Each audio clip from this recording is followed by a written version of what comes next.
afternoon we're going to be doing a demo, and then all the stem guitar builders here are going to shoot their own cherry sunbursts. So that's what today's discussion is about, is how to shoot a cherry lacquer sunburst. So we first sprayed each of the sample guitar bodies with a lacquer sanding sealer, so that way we've got a base of lacquer already on the wood, and it's pre-prepped. Next we'll come in and we'll start actually putting our color coats down. We always start in the center of the cherry sunburst, which is an amber or yellow color. From there we'll work our way out to the outer edge, progressively getting darker. So we start with the lightest color and then work darker all the way out. So we'll first shoot with the amber color, and again, this is freeform. Notice that we didn't sketch any lines in. You got to visualize what you're going to be doing. Okay. Now, if you mess up, it's okay, because it's going to get covered with a darker color. And ultimately, the lacquer blends upon itself. So the pretty oranges and the pretty darker amber colors are going to show up as you spray. So we'll begin with the amber color. We'll go from there. So ultimately, I'm going to spray kind of an oval as an amber color. For your mask. So they pointed out that I should have a mask on, and since this is lacquer, we should have full respirators. But we do have a pretty good breeze going today, and so the wind is actually taking out the harmful chemicals away from me. So I'm blowing where the wind is behind me. Yeah. Somebody else's problem downstream.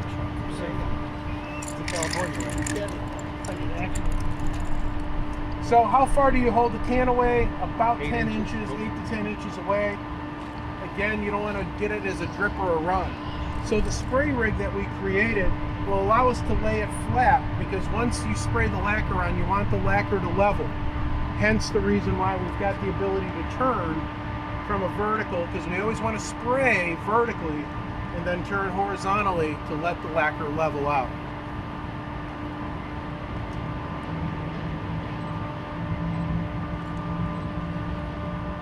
This is like live. It is live.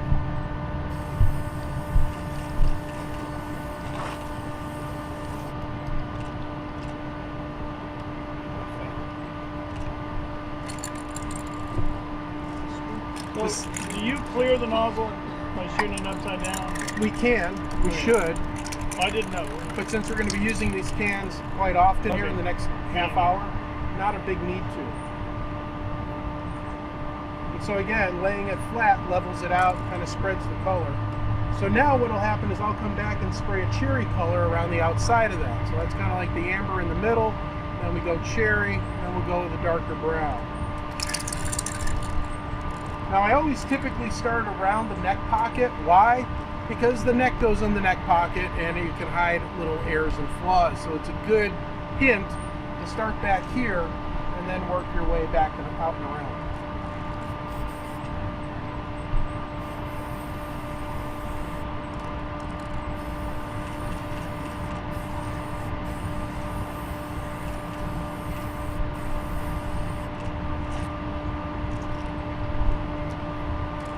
This is mislabeled.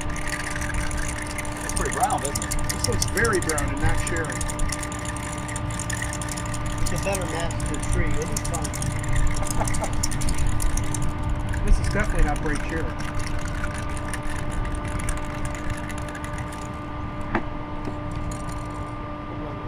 So this has now turned from a cherry sunburst to a tobacco sunburst. Roll with it.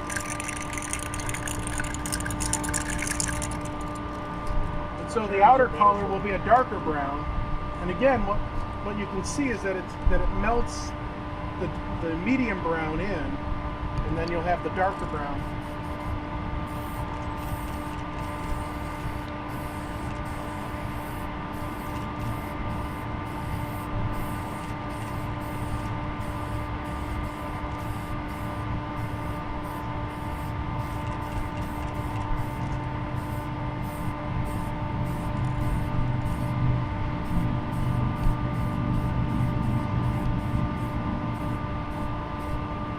You can always come back in and lay additional color in along the edges.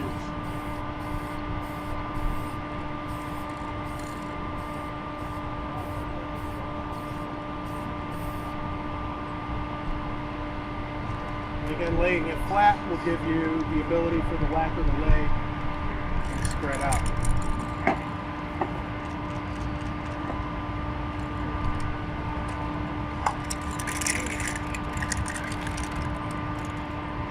This is just a test. I wanted to see if this.